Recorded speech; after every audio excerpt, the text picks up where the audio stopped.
Dear student, आज हम लोग क्लास 12 भूगोल पढ़ेंगे। विषय हमारा है और इकाई हमारा 2 है चैप्टर, जिसका नाम है विश्व की जनसंख्या, वितरण, घनत्व तथा वृद्धि। तो आइए हम लोग स्टार्ट करते हैं चैप्टर को। देखिए, हमारा चैप्टर है विश्व की जनसंख्या, वितरण, घनत्व तथा वृद्धि के बारे में हम लोग जानेंगे। देखिए, मानव भूगोल में जनसंख्या के वितरण, मानव भूगोल में जनसंख्या के वितरण, वितरण मतलब होता है बंटवारा, बांटना, ठीक है।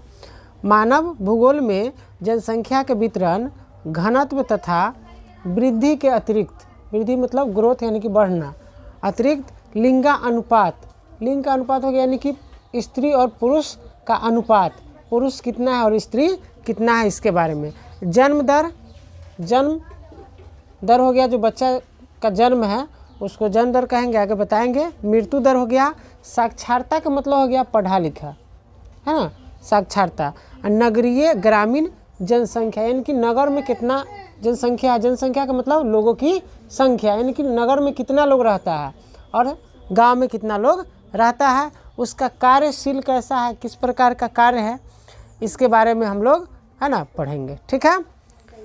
तो वर्तमान में जो है विश्व की कुल जनसंख्या, अभी जो वर्तमान में प्रेजेंट में जो है विश्व की कुल जनसंख्या का लगभग 90% भाग समस्त स्थलीय भाग के केवल 10% भाग पर निवास करता है। कहने का मतलब है वर्तमान में, अभी समय में विश्व की कुल जनसंख्या यानी कि संसार में जितना संख्या है, कुल जनसंख्या यानी कि कुल जनसंख्या का मतलब लोगों की संख्या, संसार में जितना लोगों की संख्या है विश्व में, उसका 90%, है ना, भाग समस्त स्थलीय भाग के 90% भाग जो है विश्व का कुल जनसंख्या, पूरे स्थलीय भाग के केवल 10% भाग ही क्या करता है, निवास करता है। 10% ही भाग क्या करता है, निवास करता है। क्योंकि आपको पता होगा कि हमारा जो पृथ्वी जो है, ग्रह जो है हमारा है ना, मतलब आपको धरती पे जो, पृथ्वी पे जो है जल जो है हमारा, है ना, 3 भाग क्या है, जल है, यानी कि 71% क्या है, जल की मात्रा है, और 29% पर ही क्या है, हम लोग निवास करते हैं। पूरा संसार की बात कर रहे हैं, विश्व में 29% जो है ज़मीन है, समतल मैदान, पठार, पर्वत जो भी है उस पर क्या है, लोग रहता है 29% पे, और 71% क्या है, जल है, ठीक है। तो एशिया में ऐसे क्षेत्र बहुत अधिक है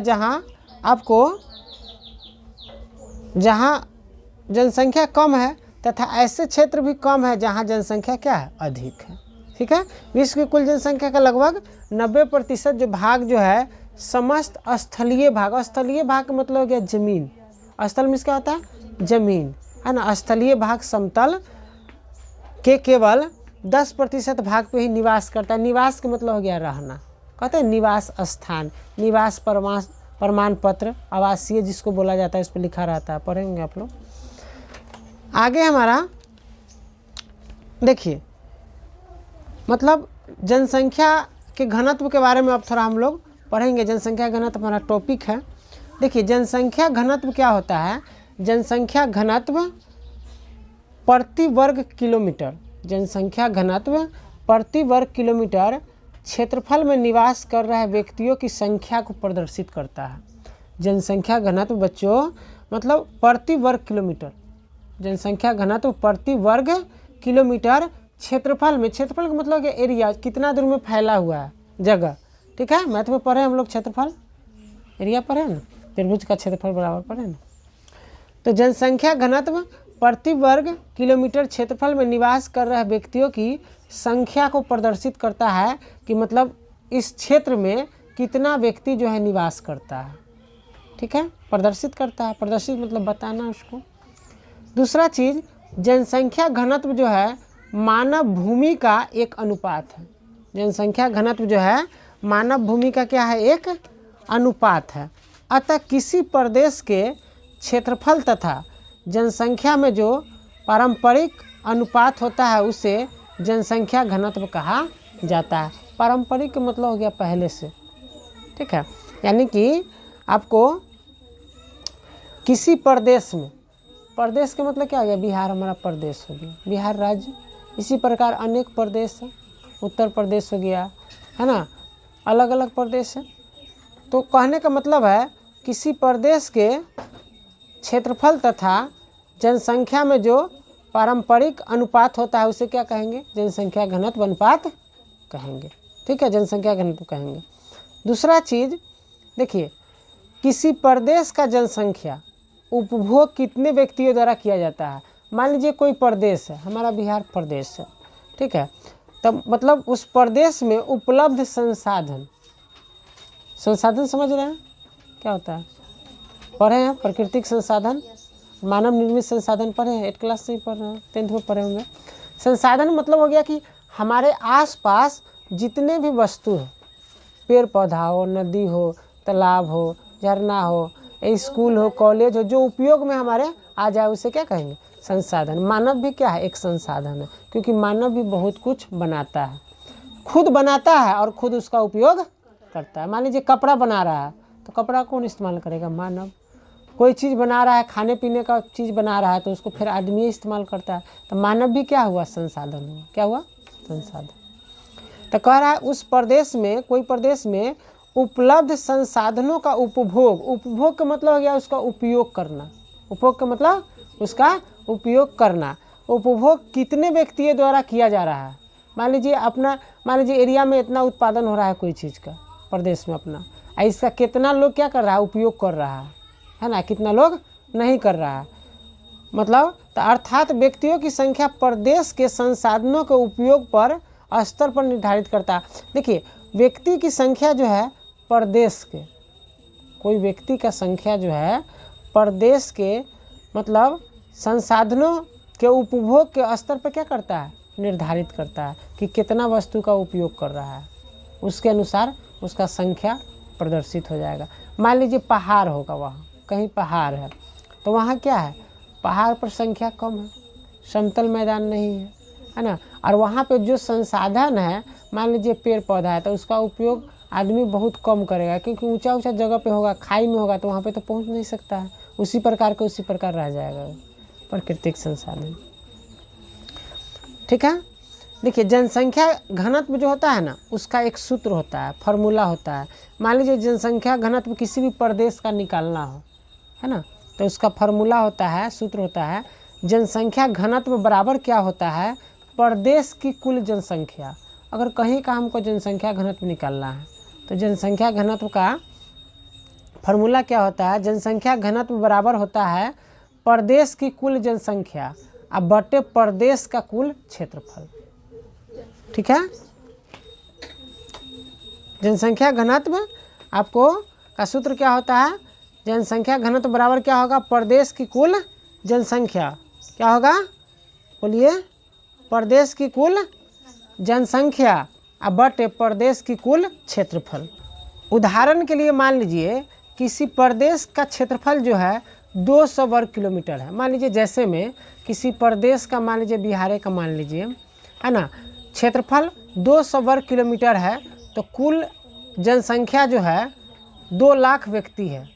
तो सूत्र से अगर इसको हम हल करेंगे तो जनसंख्या घनत्व बराबर आपको क्या बताया है? प्रदेश की कुल जनसंख्या अब बटे प्रदेश की कुल क्षेत्रफल। तो प्रदेश की कुल मतलब जनसंख्या हो गया आपको 2 लाख, अब बटा में क्षेत्रफल कितना है? वर्ग क्षेत्रफल दिया है तो 200 हो गया। अब मान लीजिए यहाँ काटेंगे, 2 शून्य से 2 शून्य काट देंगे, है ना, तो क्या बचेगा? 2 शून्य से 2 शून्य कट गया, इधर 2 बचा, 2000 बचा, तो क्या हो जाएगा? 2 से 2000 काटेंगे तो 1000 हो जाएगा। 1000 प्रति वर्ग किलोमीटर हो जाएगा। घनत्व क्या हो जाएगा? 1000 प्रति वर्ग किलोमीटर। इस तरह आप काट के, हाँ कुछ मैथ रहता है ज्योग्राफी में, लास्ट में हो जाता है, बीए में भी रहता है। दूसरा चीज़ देखिए, आपको मतलब वर्ष 2020 में, वर्ष 2020 के अनुसार विश्व की लगभग 46% जनसंख्या एशिया के, है ना, भागों में स्थित देश में है। हम लोग किस महादेश में रहते हैं? एशिया। ठीक है, बताते हैं। विश्व मतलब वर्ष 2020 में विश्व का लगभग 46% जनसंख्या, विश्व का 46% जनसंख्या इस भाग में स्थित है देश में, चीन में, 2020 के अनुसार, है ना, 46% जनसंख्या जो है इस महादेश में क्या है आपको स्थित है। जैसे कि चीन हो गया, भारत हो गया, पाकिस्तान हो गया, बांग्लादेश, इंडोनेशिया एवं जापान में क्या करता है, निवास करता है। 2020 के अनुसार आपको, है ना, 46% जनसंख्या जो है इस सब महादेश में आपको क्या करता है, निवास करता है। कौन कौन देश में? चीन, भारत, पाकिस्तान, बांग्लादेश, इंडोनेशिया एवं जापान, है ना, यहाँ निवास करता है लोग। ठीक है, आगे आपको बताते हैं। देखिए, विश्व में जनसंख्या घनत्व को वितरण को प्रभावित करने वाले कारक, हमारा टॉपिक है विश्व में, यानी संसार में जनसंख्या के घनत्व को, अभी बताएं घनत्व निकाल के, है ना, विश्व में जनसंख्या घनत्व एवं वितरण को प्रभावित करने वाले कारक क्या होता है उसके बारे में हम लोग पढ़ रहे हैं।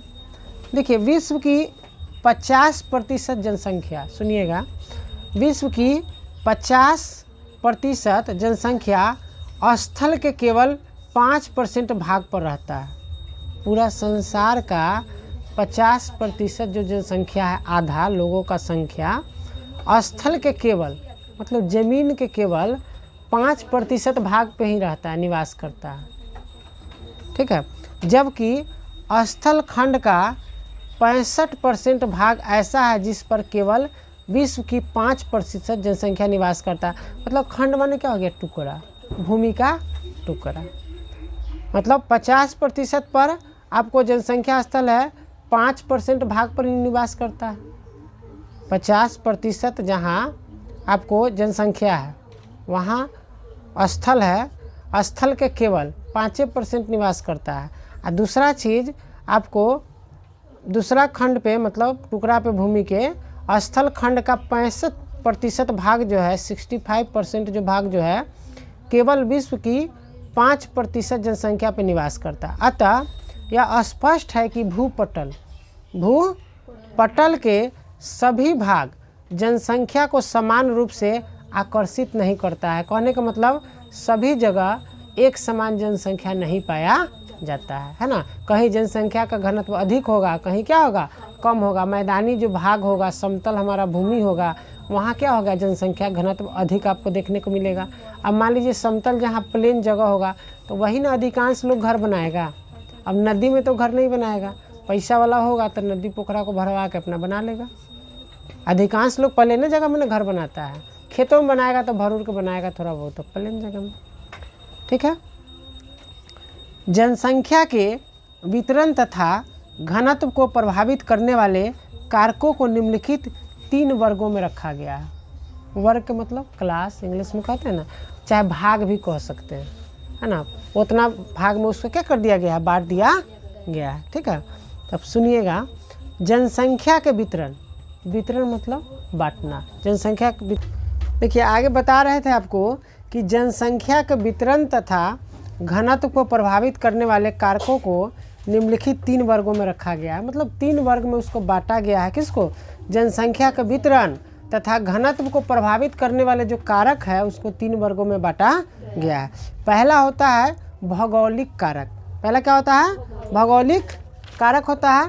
ठीक है, दूसरा होता है आर्थिक कारक और तीसरा होता है सामाजिक एवं संस्कृति कारक। ठीक है, सबके बारे में, तीनों के बारे में थोड़ा थोड़ा हम लोग जानेंगे। पहला हमारा है भौगोलिक कारक, इसके बारे में जानेंगे। देखिए भौगोलिक कारक में क्या है, सबसे पहले आता है जल की उपलब्धता।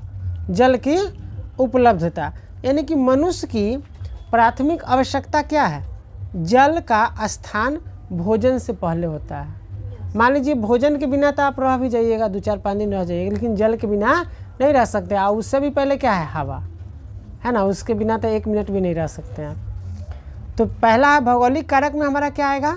जल की उपलब्धता। ठीक है, तो मनुष्य की प्राथमिक आवश्यकता में जल का स्थान भोजन से पहले है। पीने के लिए मान लीजिए पानी चाहिए। आगे कृषि में सिंचाई के लिए, खेती बाड़ी करने के लिए, उसमें सिंचाई के लिए क्या चीज़ का जरूरत होगा? पानी का जरूरत होगा। पशुओं के लिए, पशु के लिए भी तो पानी चाहिए। उसको मतलब जो भी खाना खिलाएंगे तो उसमें नादी में रख के, चाहे उसको स्नान कराने के लिए, पीने के लिए अधिक जल की आवश्यकता होता है इसमें।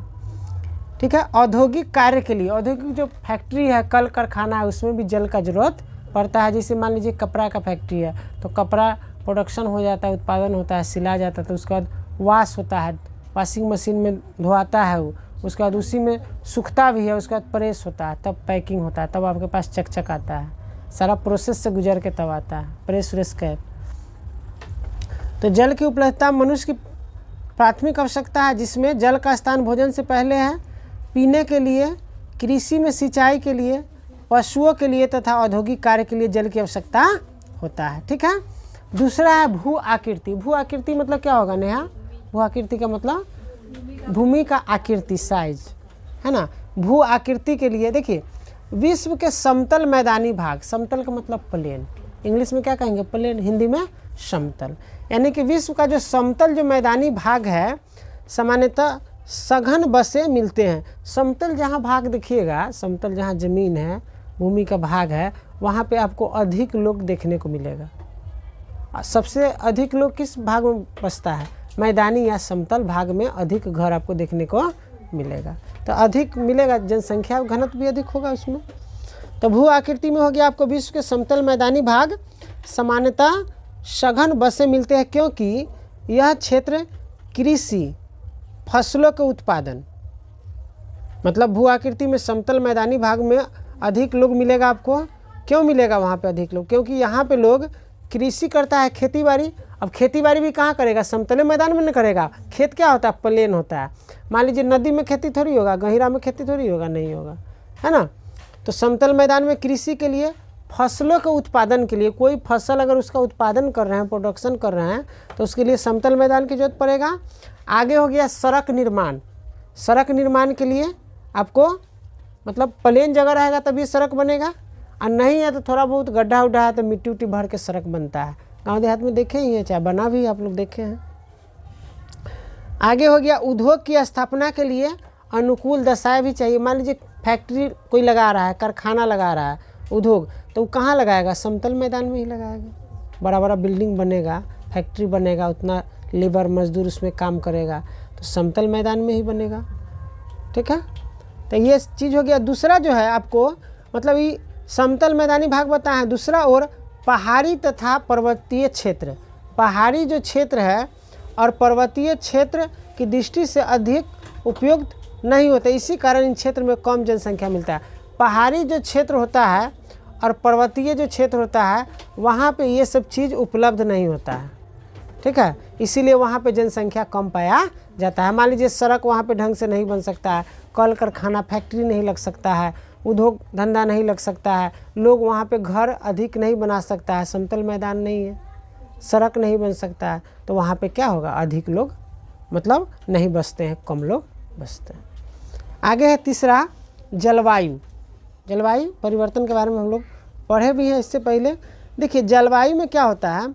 जलवायु जनसंख्या के वितरण एवं घनत्व को प्रभावित करने वाला अत्यधिक महत्वपूर्ण कारक है। जलवायु जो है आपको जनसंख्या के वितरण, जनसंख्या का मतलब बांटने में, लोगों की संख्या को मतलब बांटने में समझिए, वितरण में, और घनत्व को प्रभावित करने वाले महत्वपूर्ण कारक है। किसी क्षेत्र में उत्तम जलवायु का होना मानवीय बसाव के लिए पूर्व शर्त है। अब मानव कहाँ बसेगा? जहाँ अच्छा वातावरण होगा। कोई भी आदमी चाहेगा कि हम खराब वातावरण में बसे? कोई नहीं चाहेगा। अच्छा वातावरण वहाँ का हो, माहौल अच्छा हो, तो वहाँ पे लोग बसना पसंद करता है। विश्व के अधिक गर्म तथा अधिक ठंडे भूभाग मानवीय बसाव के लिए उपयुक्त नहीं। देखिए विश्व में देखिएगा बहुत जगह क्या है, प्रदेश में क्या है, अधिक ठंडा प्रदेश है, तो वहाँ पे क्या है आपको देखने को मिलेगा कि कम लोग बसता है ना। ठंडा प्रदेश जैसे कश्मीर हो गया, लद्दाख हो गया, ये सब ठंडा प्रदेश है, तो यहाँ पे मतलब -डिग्री में टेम्परेचर चला जाता है, तो वहाँ पे जो है कम लोग बसता है। ठीक है। तो जलवायु के बारे में हम लोग पढ़ रहे थे। देखिए जलवायु जनसंख्या के वितरण का क्या होता है? घनत्व को प्रभावित करता है, बता चुके हैं। दूसरा चीज़ हम ये बताएं हैं कि अधिक गर्म वाला तथा अधिक ठंडा वाला जो प्रदेश है, मान लीजिए कि लद्दाख हो गया, आपको जम्मू कश्मीर सब ठंडा प्रदेश है, तो वहाँ पे कम लोग बसता है। चाहे राजस्थान हो गया, मरुस्थलीय क्षेत्र है, वहाँ पे मरुभूमि यानी कि बलुअट पूरा ज़मीन है, तो वहाँ पे भी कम जनसंख्या घनत्व आपको देखने को मिलेगा। ठीक है। आगे जो है आपको है मृदाएँ। मृदाएँ का मतलब क्या हो गया? मिट्टी। मृदाएँ का मतलब मिट्टी, चाहे मृदा कहिए, चाहे मृदाएँ कहिए, चाहे मिट्टी कहिए। ठीक है। कृषि का आधार मिट्टी की उर्वरक शक्ति बनाती है। कृषि का मेन आधार क्या है? मिट्टी का उर्वरक शक्ति। अगर मिट्टी में जाने नहीं रहेगा, शक्ति नहीं रहेगा तो फसल अच्छा होगा नहीं। कहीं का देखिएगा मिट्टी का उर्वरक शक्ति अच्छा रहता है तो वहाँ पे फसल अच्छा होगा। किसी खेत में देखिएगा बगल में उसका गेहूँ अच्छा है, आपका अच्छा नहीं होगा। तो खेत का जो मिट्टी जो है उर्वरक शक्ति, उसमें क्षमता ज़्यादा है, ताकत मिट्टी में। ठीक है। तो कृषि का आधार मिट्टी की उर्वरक शक्ति बनाती है। कृषि एक ऐसा कार्य है जो मनुष्य को, है ना, वास्तविक भोज प्रदान करता है। मतलब भोज्य का मतलब हो गया भोजन। भोजन उसको प्रदान करता है किसके द्वारा? कृषि के द्वारा मनुष्य को क्या प्रदान होता है? भोजन प्रदान होता है कृषि के द्वारा। अगर मान लीजिए किसान खेती करना छोड़ दे तो खाद्य पदार्थ जो है खाने वाला, धान हो गया, गेहूँ, मक्का, चाहे दाल हो गया, कोई भी फसल, तो कहाँ से आएगा? कहीं से भी आप खरीद के लाते हैं मार्केट से, तो वह तो खेते का ना है, कहीं का खेत का होगा, अन्य प्रदेश का होगा, पंजाब का होगा, उत्तर प्रदेश का, वह तो खेते में का अनाज है ना। तो आपको भोज्य पदार्थ प्रदान करता है, कृषि के द्वारा होता है। इस प्रकार विश्व के अधिकांश मनुष्य का भोजन प्रत्यक्ष या अप्रत्यक्ष रूप से मिट्टी से ही उत्पन्न होता है। भोज्य पदार्थ जो होता है, खाने का जो भी वस्तु है, पदार्थ है, वह मिट्टी से ही उत्पन्न होता है। पैदा कहाँ से होता है? मिट्टी से ही होता है। ठीक है। यही कारण है कि मिट्टी की उर्वरा शक्ति जनसंख्या घनत्व के निर्धारण में महत्वपूर्ण माना जाता है।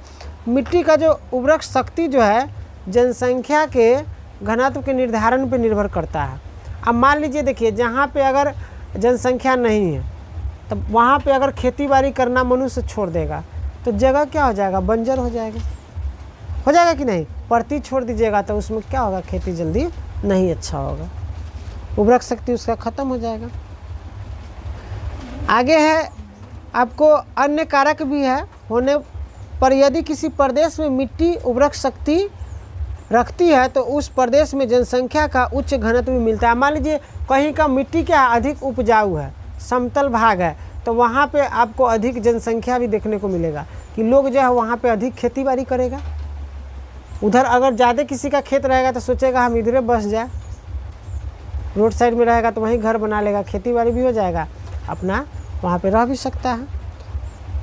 ठीक है। तो इस प्रकार हम आपको भौगोलिक कारक जो आपको हम पढ़ाए हैं, आपको मतलब हमारा टॉपिक था विश्व में जनसंख्या घनत्व एवं वितरण को प्रभावित करने वाले कारक, टॉपिक था जिसका पहला टॉपिक क्या था? भौगोलिक कारक। तो भौगोलिक कारक बता दिए हैं। भौगोलिक कारक में आपको क्या होता है? 4 गो आपको कारक होता है।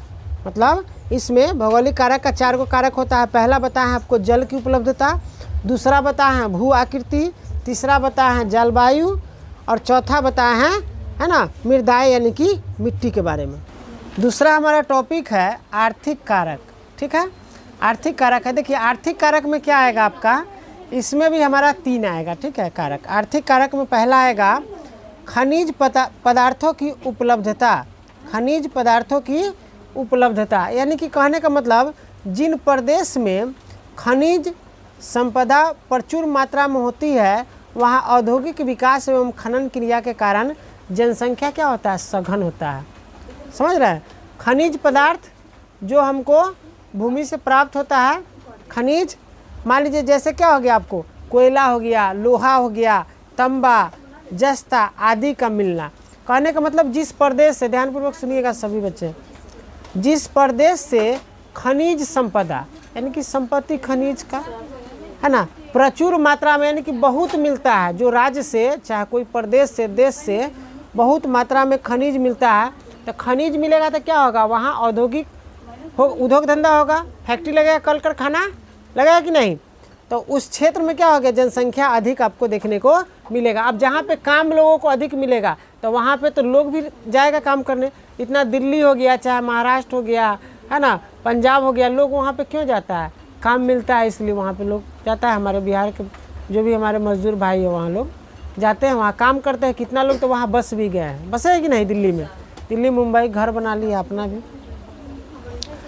तो यहाँ पे कोयला, लोहा, तांबा, जस्ता आदि का मिलना, ये सब खनिज क्या हो गया आपका? खनिज संपदा हो गया। कोयला हो गया आपको, लोहा हो गया, तांबा, जस्ता, ये सब कौन संपदा है?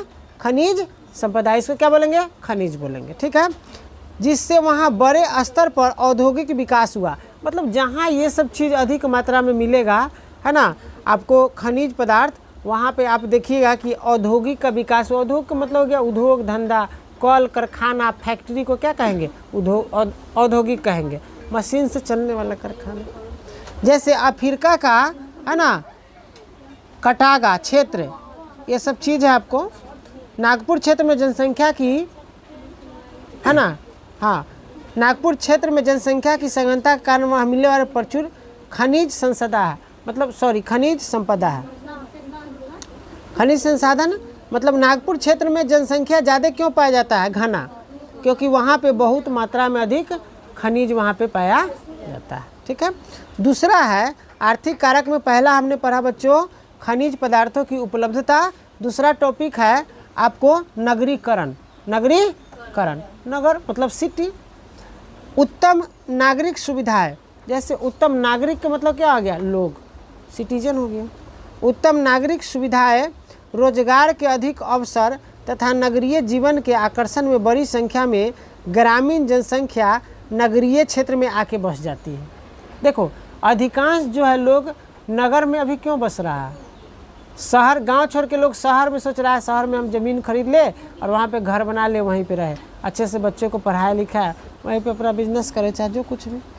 तो इसमें सबसे बड़ा कारण क्या है? नगरीकरण क्यों हुआ? गांव से लोग शहर जाने क्यों अच्छा समझता है? क्योंकि वहाँ उत्तम नागरिक सुविधा है, लोगों को वहाँ सुविधा मिलता है। जैसे हो गया स्वास्थ्य का सुविधा, इलाज के लिए, शिक्षा का अच्छा सुविधा है, मतलब आपको पेयजल का हो गया, है ना, नल से। अब तक गांव में भी नल जल योजना चल रहा है, सारा चीज़। मतलब बिजली विद्युत का सुविधा होगा अच्छा आपको। बड़े बड़े क्या है? मॉल है, दुकान है, जो होलसेल रेट पे वहाँ पे बहुत सारा चीज़ आपको उपलब्ध हो जाएगा, आसानी से सारा चीज़ मिल जाएगा। मार्केट है बड़ा, तो वहाँ पे लोग सारा सुख सुविधा है, गाड़ी का, आवाजाही का, जो भी ट्रांसपोर्ट का व्यवस्था अच्छा है।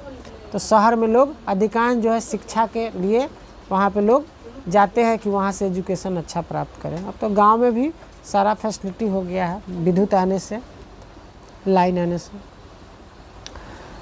तो उत्तम नागरिक सुविधा, रोजगार के अधिक अवसर कहाँ होता है? रोजगार का, काम धंधा के अधिक अवसर कहाँ है? नगर में है। दिल्ली हो गया, मुंबई हो गया, हरियाणा हो गया, पंजाब हो गया, यहाँ पे लोग क्यों जाता है? काम धाम के लिए जाता है, यानी कि काम के लिए नगरीय जीवन एक क्या हो गया? आकर्षण बन गया। यहाँ कि वहाँ लोग काम धंधा करने के लिए वहाँ पे लोग जाता है।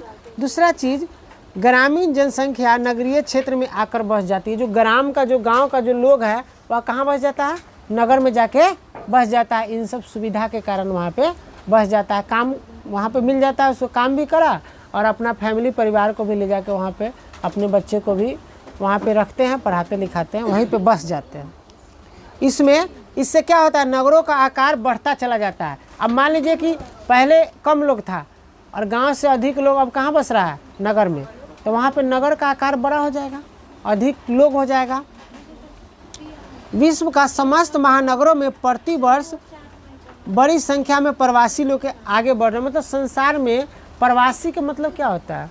मतलब अन्य प्रदेश के, पराया, यानी कि दूसरा प्रदेश के लोग आके यहाँ पे बस जाता है। जैसे कि आप कोरोना काल में देखे होंगे, अक्सर न्यूज़ में, चाहे आपको समाचार पत्र में आपको देखने को मिला होगा कि प्रवासी मजदूर, है ना, भाई लोग पैदल जाने के लिए मजबूर, है ना, खाने के लिए तरस रहे हैं। प्रवासी मजदूर जैसे कि बिहार से यहाँ, जैसे दिल्ली गया था लोग, हरियाणा गया था, पंजाब गया था, महाराष्ट्र, तो वहाँ से अक्सर आप लोग को देखे होंगे कि कोरोना काल में कितना लोग पैदल आया चल के, है ना। एक दरभंगा की बेटी थी, है ना, जो अपने पिता को बीमार पिता को साइकिल पे बैठा के ले आई दिल्ली से, है ना। तो उसको सरकार क्या किया था?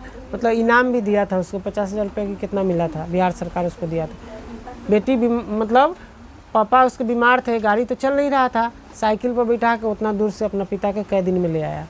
तो उस बेटी को भी सलाम करना चाहिए कि ऐसा जज्बा हिम्मत होना चाहिए, है ना, कि उतना दूर का सफ़र तय की। तो लड़की भी किसी क्षेत्र में आजकल क्या है? कम नहीं है, हर क्षेत्र में आगे बढ़ रहा है, पढ़ाई लिखाई। अभी देखिए जो रिजल्ट आपका निकला है 12th का, है ना, तो तीनों जो हमारा फैकल्टी है, आर्ट्स हो गया, साइंस हो गया, कॉमर्स, सब में लड़की टॉप है, लड़का एक भी नहीं है। मतलब लड़का भी है लेकिन नंबर 1 पर लड़की है तीनों सब्जेक्ट में आपका। तो ये सब चीज़ है, पढ़िए आप लोग भी अच्छा से, आप लोग का भी अच्छा होने वाला है। गांव में भी देखने को मिलता है लड़का से अच्छा लड़की लोग का नंबर उठ रहा है एग्जाम में, गांव में भी देखने को मिलेगा। टॉप नहीं है वो अलग बात है, लेकिन पूरा गांव भर में तो ये सब भी चीज़ देखने को मिल रहा है। तो नगरीकरण में क्या होगा, विश्व के समस्त महानगरों में बहुत ज़्यादा मात्रा में लोग जो है, दूसरा प्रवासी लोग जो है आके बस जाता है अन्य प्रदेश से। ठीक है, बता दिए। तीसरा कारण क्या है, औद्योगिकरण, उद्योग धंधा, फैक्ट्री, कल कारखाना बताए हैं। औद्योगिक क्षेत्र में बड़ी संख्या में रोजगार के अवसर सृजित होते हैं, जिसके कारण क्षेत्र सघन जनसंख्या वाले क्षेत्र हो जाते हैं। मतलब जहाँ पे अधिक कल कारखाना फैक्ट्री होगा वहाँ पे आदमी जाके अधिक बसना शुरू कर देगा, यानी कि वहाँ पे दुकान भी बन जाएगा, मार्केट भी बन जाएगा। मान लीजिए जहाँ फैक्ट्री है, कल कारखाना, और वहाँ पे अन्य प्रदेश के प्रवासी जो हमारे मजदूर भाई लोग हैं वह जाके वहाँ पे बसेंगे, काम करेंगे, धीरे धीरे वहाँ पे ज़मीन मिन किन के घर बना लेगा, वहीं पे अपना पूरा परिवार के लेके रहना शुरू हो जाएगा। ये सब चीज़ हो गया। जैसे देखिए इसमें उद्योग में केवल औद्योगिक श्रमिक को रोजगार ही नहीं मिलता, उद्योग में मतलब फैक्ट्री कल कारखाना में केवल रोजगार ही नहीं मिलता, बड़ी संख्या में क्या है, ड्राइवर, बड़ी संख्या में ड्राइवर, दुकानदार, डॉक्टर, शिक्षक, बैंक कर्मी तथा अन्य सेवाएं उपलब्ध कराने के लिए लोगों को क्या होता है, रोजगार प्राप्त भी होता है। अब मान लीजिए कि वहाँ पे इतना लोग बसेगा तो उसके लिए मान लीजिए यह गांव है, गांव में एको बाज़ार नहीं है, एगो बाज़ार आपको, तो क्या किया, मार्केट एगो बन गया, तो वहाँ का जितना लोग होगा उसको तो सुविधा हो जाएगा, मार्केट से जुड़ गया तो उसको भी रोज़गार मिल गया, दुकानदार लोग भी कमाएगा वहाँ के लोग से, है ना, साग सब्जी बेचेगा, चाहे अपना दुकानदार कोई वस्तु बेचता है तो उसको भी प्रॉफिट होगा, तो उसको भी समझिए रोजगार मिला, है ना, काम धंधा उसको मिल गया। ठीक है, लास्ट हमारा तीसरा है सामाजिक एवं सांस्कृतिक कारक, जो आपको बता रहे थे जनसंख्या घनत्व वितरण को प्रभावित करने वाले कारक था, उसका लास्ट हमारा हेडिंग है टॉपिक औद्योगिक, मतलब औद्योगिकरण तो बता दिया आपको, सामाजिक एवं सांस्कृतिक कारक। ठीक से, सामाजिक एवं सांस्कृतिक कारक। देखिए धार्मिक तथा सांस्कृतिक महत्व रखने वाले क्षेत्र, धार्मिक तथा सांस्कृतिक महत्व रखने वाले, तो टॉपिक है हमारा सामाजिक एवं सांस्कृतिक कारक जो है। देखिए धार्मिक तथा सांस्कृतिक महत्व रखने वाले क्षेत्र अधिक सघन बसे होते हैं, जहाँ पे देखिएगा धार्मिक जगह है, मान लीजिए मठ है, मंदिर है, चाहे वहाँ का कल्चर अच्छा है, संस्कृति, जैसे मान लीजिए अयोध्या हो गया, तो वहाँ पे आप देखिएगा सघन जनसंख्या मिलेगा। जैसे कि आप काशी देख लीजिए, बनारस देख लीजिए, है ना, तो वहाँ पे आप देखिएगा कि सघन जनसंख्या मिलेगा, घर पे घर सटा हुआ मिलेगा, वहाँ पे अधिक बसाव होगा, क्योंकि लोगों का, है ना, मतलब धार्मिक जो भावना है वह ईश्वर से जुड़ा हुआ है, तो वहाँ पे लोग पूजा पाठ के लिए भी जाते हैं, और कितना लोग वहाँ पे अपना घर भी बना लिए हैं, अदर जगह से आके बस भी गए हैं दूसरे जगह से। जबकि सामाजिक एवं राजनीतिक अशांति रखने वाले क्षेत्र में जनसंख्या घनत्व विरल मिलते हैं, जबकि राजनीतिक अशांति रखने वाले, जहाँ पे देखिएगा नेता लोग रहता है, चाहे राजनीतिक पार्टी का, वहाँ पे लोग मतलब अधिकांश लोग वहाँ पे बसना पसंद नहीं करते हैं। प्राचीन परंपरा, धार्मिक आस्था तथा भाषा आदि जनसंख्या के संकेंद्रण एवं बिखराव को प्रभावित करता है। देखिए प्राचीन पहले से जो परंपरा आ रहा है, बहुत जगह देखिएगा वहाँ का संस्कृति अच्छा नहीं है, कल्चर अच्छा नहीं है, तो वहाँ पे बहुत लोग क्या करता है, बसना पसंद नहीं करता है। मान लीजिए वहाँ का रहन सहन व्यवहार लोगों का अच्छा नहीं है, मतलब अजीब रहता है, लोग मान लीजिए अशिक्षित भी है और गाली गलौज का वहाँ पे माहौल है, चाहे बहुत चीज़ है, तो वहाँ पे हाँ अच्छा आदमी वहाँ पे घर नहीं बनाएगा, वहाँ पे बसना चाहवे नहीं करेगा, जो शिक्षित होगा, अच्छा व्यक्ति होगा। धार्मिक आस्था तथा भाषा आदि जनसंख्या को बिखराव को भी प्रभावित करता है।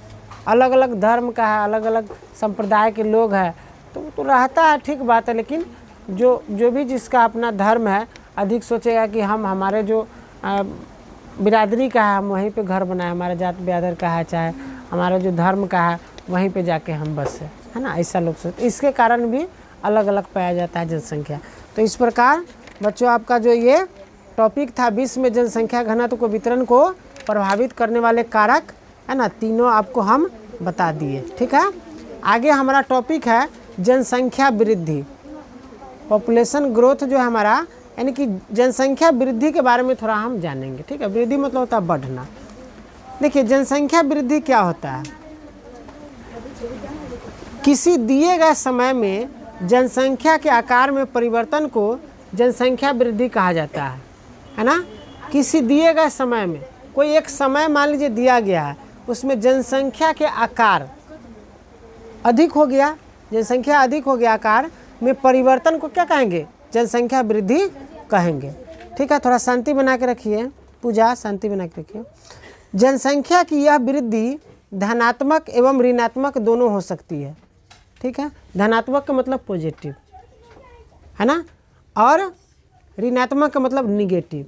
ठीक है, कहने का मतलब जनसंख्या की वृद्धि जो दर जो है ना, धनात्मक भी हो सकता है, धनात्मक मतलब प्लस भी हो सकता है, प्लस, और ऋणात्मक मतलब माइनस, पॉजिटिव निगेटिव भी हो सकता है। तो आपको दोनों देखने को मिलेगा। कुछ विकसित जो राष्ट्र को छोड़कर, मतलब विश्व के सभी राष्ट्र की जनसंख्या में वृद्धि सकारात्मक धनात्मक प्रवृत्ति मिलता है। कुछ राष्ट्र को छोड़ के, कुछ राष्ट्र में देखिएगा देश में क्या है, कम जनसंख्या है, न तो अधिकांश देश में देखिएगा क्या है, ज़्यादा जनसंख्या। जैसे भारत हो गया, चीन हो गया, चीन का सबसे ज़्यादा जनसंख्या है पूरा संसार में, और 2 नंबर पर क्या है, अपना भारत। सबसे ज़्यादा लोग दुनिया में चीन में रहता है, और 2 नंबर पे अपना भारत है ना। और धीरे धीरे यही स्थिति रहा तो 2030 तक 35 तक जो है भारत जो है चीन से भी आगे निकल जाएगा, नंबर 1 पे चलाएगा, है ना। जिस प्रकार जनसंख्या बढ़ रहा है, लोगों का संख्या बढ़ रहा है, बच्चों का अधिक जन्म हो रहा है, पैदा हो रहा है। विश्व जनसंख्या में धनात्मक वृद्धि की प्रवृत्ति ये क्या है, अस्थायी स्थिति है। जनसंख्या में धनात्मक वृद्धि सदैव के लिए नहीं हो सकती। जनसंख्या में जो है धनात्मक जो वृद्धि जो है वो हमेशा के लिए नहीं हो सकती है। देखिए विश्व जनसंख्या में जो होता है ना, धनात्मक वृद्धि के जो प्रवृत्ति रहता है अस्थायी रहता है। मतलब ऐसा नहीं है कि मतलब हमेशा जनसंख्या बढ़ते रहेगा, है ना, घटते भी रहता है, बढ़ते भी रहता है। मृत्यु दर अधिक होगा कहीं, मतलब बच्चा जो है मतलब अधिक उसका मृत्यु दर होगा, बच्चे का जन्म ले रहा है, मर जा रहा है ना, बहुत जगह, तो वो क्या हो गया, जनसंख्या आपका घट जाएगा वहाँ का। तो हमेशा ऐसा नहीं है कि धनात्मक ही वृद्धि होगा, ऐसा बात नहीं है। ठीक है, विश्व में जनसंख्या की धनात्मक वृद्धि का प्रमुख कारण क्या है, मृत्यु दर के तुलना में जन्म दर अधिक होना। कहीं का जनसंख्या अधिक क्यों होगा, मान लीजिए मृत्यु दर क्या होगा, वहाँ कम होगा, कम आदमी मरेगा, बेसी आदमी जन्म लेगा, है ना। आगे हमारा टॉपिक है, देखिए जनसंख्या परिवर्तन के घटक। देखिए इसमें क्या है आपको मतलब जन्म दर मृत्यु दर तो आपको बताएंगे ही हम जन्म दर के बारे में। देखिए जन्म दर इसमें आएगा आपका, जनसंख्या परिवर्तन के घटक में आपको जन्म दर आएगा। ठीक है, जन्म दर क्या होता है, देखिए प्रजननता जो है उस दर का मापन है जिसके द्वारा कोई जनसंख्या जन्मों द्वारा अपनी संख्या में वृद्धि करता है। इसको प्रजननता भी कह सकते हैं और जन्म दर भी कह सकते हैं। ठीक है, जन्म दर भी कह सकते हैं और प्रजननता भी कह सकते हैं। ठीक है, देखिए जन्म दर में क्या होता है, एक वर्ष में जन्म दर क्या है सुनिएगा, एक वर्ष में प्रति 1000 जनसंख्या, एक साल में प्रति 1000 जनसंख्या पर जीवित जन्म लेने वाले शिशुओं की संख्या को जन्म दर कहा जाता है। मान लीजिए एक साल में एक आंकड़ा बैठाया, एक साल में प्रति 1000 जनसंख्या पे 1000 जनसंख्या पे जीवित जन्म लेने वाले शिशु बच्चा की संख्या को क्या कहेंगे, जन्म दर कहेंगे। ठीक है, दूसरा चीज़ जबकि क्या हो जाएगा, मृत्यु दर क्या होता है, एक वर्ष में प्रति 1000 जनसंख्या पर मरने वाले व्यक्ति को जनसंख्या को मृत्यु दर कहा जाएगा। ठीक है, मतलब 1000 में से कितना मरा, है ना, 1000 बच्चा जन्म लिया उसमें से कितना मरा, उस प्रकार क्या होता है, जन्म दर और मृत्यु दर निकलता है। इसके बारे में हम आपको फार्मूला भी बता देंगे, आगे बताएंगे। मृत्यु दर क्या हो गया, इसमें आपको ये बताइए दिए मृत्यु दर। अब इसमें आपको देखिए किसी ऐसे भी इसका परिभाषा हो सकता है, किसी मानवीय समूह में होने वाले मृत्यु की संख्या तथा कुल जनसंख्या के मध्य का जो अनुपात होता है, उस अनुपात को मृत्यु दर कहा जाता है। ठीक है, मृत्यु दर बराबर क्या हो जाएगा, 1 वर्ष में कुल मृतकों की संख्या, 1 साल में कितना आदमी मरा, अब बटा में हो जाएगा उसी वर्ष में मध्य में अनुमानित जनसंख्या, टोटल जनसंख्या में कितना 1 साल में आदमी मरा। ठीक है, मृत्यु दर हो जाएगा। आगे हमारा टॉपिक है हमारा प्रवास के बारे में थोड़ा पढ़ते हैं। ठीक है, प्रवास क्या होता है, देखिए प्रवास जो होता है आपको बताए हैं कि एक जगह से दूसरे जगह बसना, इससे पहले चर्चा किए हैं। प्रवासी मजदूर के बारे में भी चर्चा किए हैं। देखिए जन्म दर एवं मृत्यु दर के अलावा प्रवास जो है जनसंख्या आकार के परिवर्तन का तीसरा महत्वपूर्ण घटक है। प्रवास जो होता है जन्म दर और मृत्यु दर के अलावा प्रवास जनसंख्या आकार के परिवर्तन का तीसरा महत्वपूर्ण घटक है।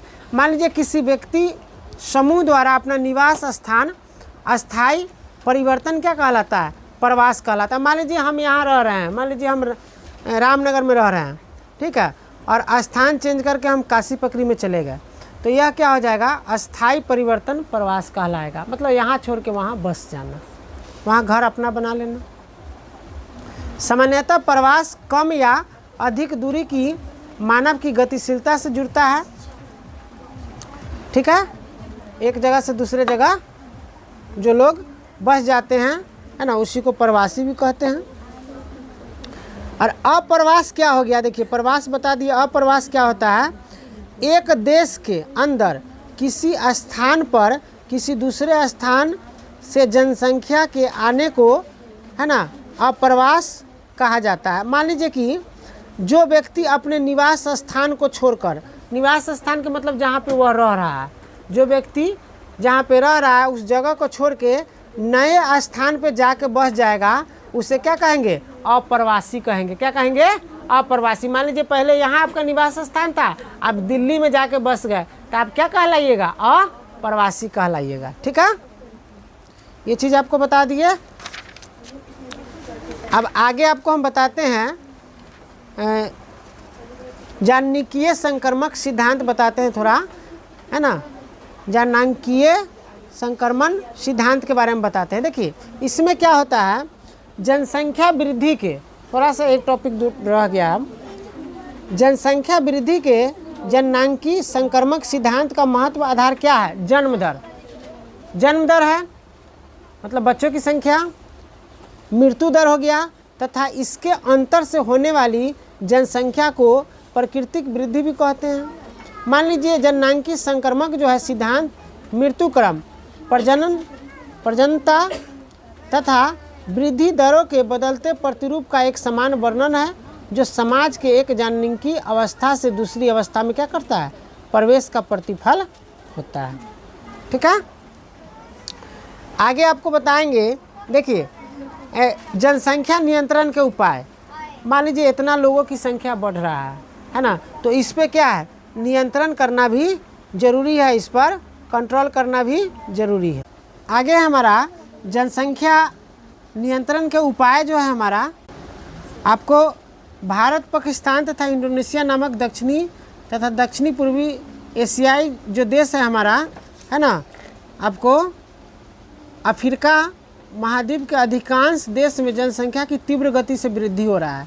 ठीक है, देखिए जनसंख्या पर नियंत्रण करना जरूरी है। अगर इसी तरह हमारे देश में भी जनसंख्या क्या है, भारत में बहुत तीव्र गति से बढ़ रहा है, तो अगर इस पर रोक नहीं लगाया जाए तो जनसंख्या विस्फोट हो सकता है। समझिए, मान लीजिए कि लोग इतना हो जाएगा कि एक तो अभी आप देख रहे हैं कि लोगों को रोज़गार नहीं मिल रहा है। ठीक है, खाद्य पदार्थ है, खाने वाला चीज़ है, उसका कमी है, बहुत सारा चीज़ है ना, पेयजल की व्यवस्था नहीं है। शहर से देहात में तो ठीक है, अदर राज्य में आप देखिएगा पानी का भी दिक्कत है, लोग खरीद के पानी पीता है, चाहे टैंकर से आता है। ठीक है ना, तो जनसंख्या ज़्यादा बढ़ेगा तो लोगों को क्या होगा, दिक्कत होगा। तो इसके लिए हमको क्या करना पड़ेगा, परिवार नियोजन अपनाना पड़ेगा। ठीक है, जनसंख्या नियंत्रण करने के लिए उपाय करना पड़ेगा। जैसे कि मान लीजिए इसका उपाय क्या है, नसबंदी, यानी कि ऑपरेशन जिसको बोला जाता है, महिला ऑपरेशन या पुरुष नसबंदी भी आजकल चल गया है, पुरुष का भी आजकल ऑपरेशन हो जा रहा है ना, और महिला का भी हो रहा है, दोनों का हो रहा है। चाहे आपको दवा है ना, जनसंख्या नियंत्रण के लिए कॉपर्टी है, ये सब है, गर्भ निरोधक गोलियां है, 10th क्लास में आप लोग पढ़े होंगे ये सब चीज़। तो ये सब जनसंख्या नियंत्रण का उपाय है। ऐसे करके जनसंख्या को नियंत्रण किया जा सकता है। लोगों को जागरूक करके शिक्षित लोग होंगे तो खुद समझेंगे कि हम दो हमारे दो, यानी कि 2 ही बच्चा घर में होना चाहिए, उसी को अच्छा से पढ़ाइए लिखाइए, अच्छा बनाइए, है ना। तो ये जनसंख्या नियंत्रण के आपको उपाय बता दिए हैं। आगे बताएं, देखिए जनसंख्या परिवर्तन के कुछ घटक होते हैं। जनसंख्या परिवर्तन के 3 घटक होता है। पहला घटक होता है जन्म दर, दूसरा होता है मृत्यु दर और तीसरा होता है प्रवास होता है। ठीक है, जनसंख्या घटक के 3 मतलब जनसंख्या परिवर्तन के 3 घटक होते हैं। जनसंख्या परिवर्तन के 3 घटक होते हैं। पहला होता है जन्म दर, दूसरा होता है मृत्यु दर और तीसरा होता है प्रवास। सबके बारे में चर्चा कर चुके हैं हम। दूसरे शब्द में अगर देखा जाए तो जन्म दर, मृत्यु दर तथा प्रवास ऐसे 3 घटक है जिसके कारण किसी क्षेत्र की जनसंख्या के आकार में परिवर्तन होता है। किस कारण से? जनसंख्या मतलब परिवर्तन किसके कारण होगा? जन्म दर के कारण, मृत्यु दर के कारण और प्रवास के कारण वहाँ का जो जनसंख्या है उसमें अंतर पाया जाएगा। जन्म दर मृत्यु दर आपको बता दिए हैं, है ना। ठीक है, आपका चैप्टर क्या हो गया? इस प्रकार चैप्टर बच्चों ख़त्म हो गया, है ना। आप लोग ध्यानपूर्वक सुने, इसके लिए आप लोग को सबको धन्यवाद।